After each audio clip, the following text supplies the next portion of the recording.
Ce matin avec Socrate à Dantoni pour la caméra, bien évidemment.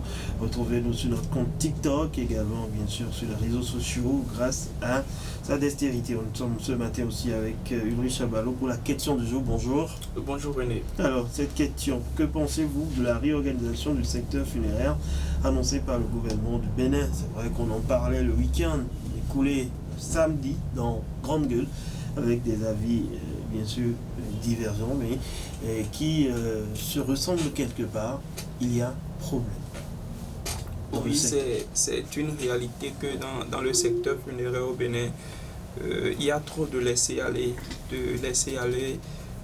dans le sens où, voilà, après le décès de la personne, son intégrité physique, genre l'intégrité du corps, pour être précis, n'est pas vraiment respectée à cause des soins qui sont réservés aux cadavres dans nos morgues, dans nos furérariums et autres structures spécialisées pour, je veux dire, garder le corps dans un bon état en attendant que voilà, le programme des obsèques ne se fasse et tout.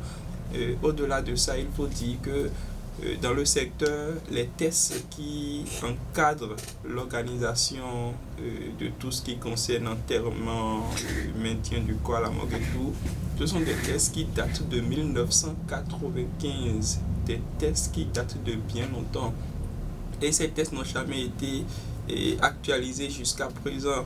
Des tests qui ne prennent même pas en compte certains aspects qui aujourd'hui s'imposent pratiquement. C'était des tests selon nos informations qui se concentraient beaucoup plus sur l'organisation du secteur privé en ce qui concerne le domaine funéraire dans notre pays.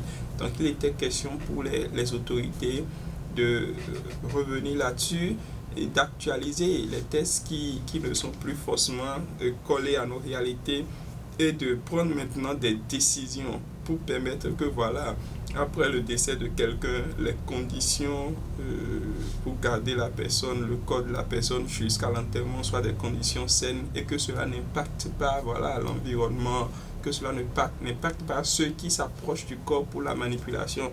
Parce que c'est l'autre problème qu'on a soulevé. On a pu avoir une idée de ce que ça peut causer comme problème quand on a joint au milieu de la semaine écoulée et le spécialiste Meda Koudébi qui a expliqué qu'il y a un certain nombre d'intrants qui sont utilisés pour le maintien du corps dans un bon état. Mais parfois on fait économie de ça ou alors on prend l'argent chez les parents mais on ne fait pas usage réellement de la quantité ou de la qualité du produit qu'il faut. Et conséquence, quelques heures après seulement le corps génère un certain nombre de microbes, notamment des liquides. Et quand on transporte le corps par exemple de la morgue pour le lieu d'enterrement, vous savez, c'est des gens qui sont impliqués dans ce déplacement de corps. On doit mettre le corps dans une voiture et tout. C'est des gens qui doivent prendre les cercueils et tout ça. Parfois, ils entrent en contact avec ce liquide et à leur tour, ils vont saluer ceux qui sont arrivés pour la cérémonie. Donc, c'est des microbes qui se propagent. Et je crois que le spécialiste a évoqué une contamination de près de 100 000 personnes par événement. Donc, imaginez un peu ce que ça veut dire et les conséquences de ces liquides-là sur la santé de l'homme. Quand on dit obsèques dans notre pays, cérémonie mortuaire dans notre pays, c'est également des moments de réjouissance pour manger. Et on a parlé d'un liquide qui est hautement subversif pour la santé. Donc j'imagine un peu, je crois que c'est une bonne décision de la part des autorités de réorganiser le secteur. On ne sait pas encore ce qui va être décidé concrètement. C'est aux différents ministres du secteur concerné de prendre les dispositions, de faire des propositions afin que voilà, les dispositions ne soient prises et tout. Et désormais, on aura une idée claire de la chose. Et pour terminer, même dans nos cimetières, vous savez, parfois c'est compliqué de se faire une place là-bas. Tu dois avoir soit de connaissances, tu dois pouvoir... Et ça oblige certaines personnes à enterrer leur corps à la maison. Voilà que pour enterrer le corps à la maison, les tests exigent même que ce soit à une certaine distance des puits ou des lieux des points d'eau par exemple. Mais ça ne se respecte pas parce que celui qui enterre à la maison n'est pas forcément un spécialiste et ne mesure pas les conséquences de son acte sur la nature. Donc, l'un mis dans l'autre, c'est important d'aller à ces tests. Alors, on va filer voir ce que les internautes laissent comme message ce matin. Nous avons déjà quelques commentaires, c'est sûr. Oui, sur Facebook, on va démarrer par le commentaire de Razak Kahari sous nom Pempem. Il dit bonjour, le plateau de Radio Fraternité. Mission pas impossible, mais difficile. Je crois qu'ils vont y arriver. Bonne journée à tous. Philippe Bokola revient après. Il dit bonjour, les camarades de Radio Fraternité.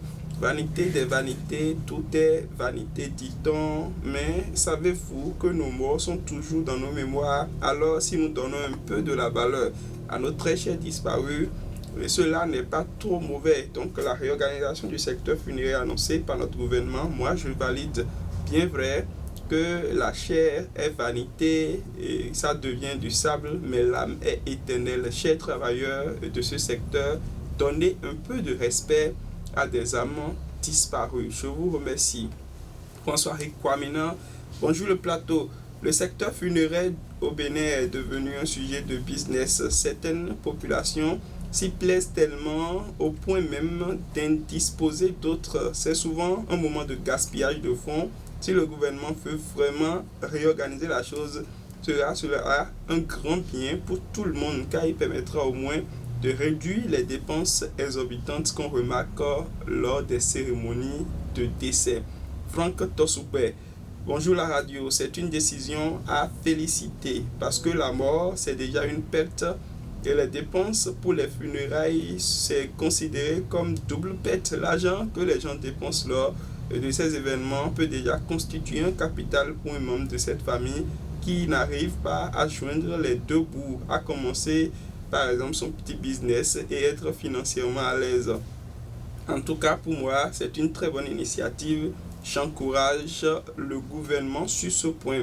Chéro Ressou, bonjour fraternité, je vous salue et je demande à Dieu le miséricordieux de vous donner longue vie. Simplement je profite pour dénoncer l'affaire de la cybercriminalité. On parle ce matin du secteur mortuaire, pas de cybercriminalité. Merci quand même pour votre message. Boou Amos Doctoro, bonjour le plateau. Cette réorganisation est une bonne idée, une idée à saluer et je veux aussi que le gouvernement aille en profondeur afin de diminuer les dépenses inutiles dont font montre certaines familles en terrorisant les gens, les amenant à dépenser excessivement. Parfois, des gens pleurent lors des funérailles et ce n'est pas à cause du défunt, mais plutôt de l'argent qui les attend.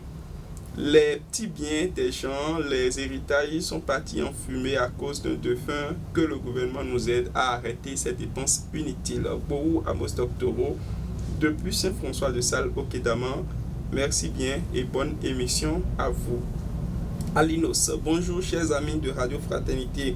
Voilà une réforme louable qui pourrait arranger la population, mais vu qu'elle n'a pas été vraiment sensibilisée, je doute fort que les habitudes quittent de sitôt les comportements. C'est aussi là la sortie de nos députés.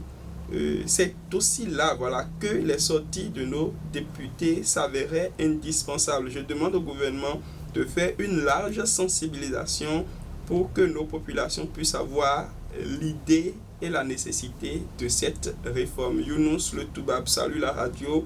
Ah oui, je sens maintenant le début du socialisme. Une très bonne initiative du gouvernement. Cela nous permettra de mieux nous concentrer sur les vivants que de tout dilapider pour les morts. Joachim Po, bonjour Radio Fraternité. Pour ma part, c'est une décision salutaire. Cela va faire barrage à beaucoup de dérives en matière d'organisation des funérailles dans certaines régions de notre pays. Désormais, nous prendrions soin des malades que de jouer aux médecins après la mort. Joachim Po nous écrit depuis Kandi. Géraud Ressou, on a déjà lu son message. On va s'en arrêter là pour les différents messages en réaction à la question du jour. Voilà l'essentiel, mesdames, messieurs, la petite pause et la suite.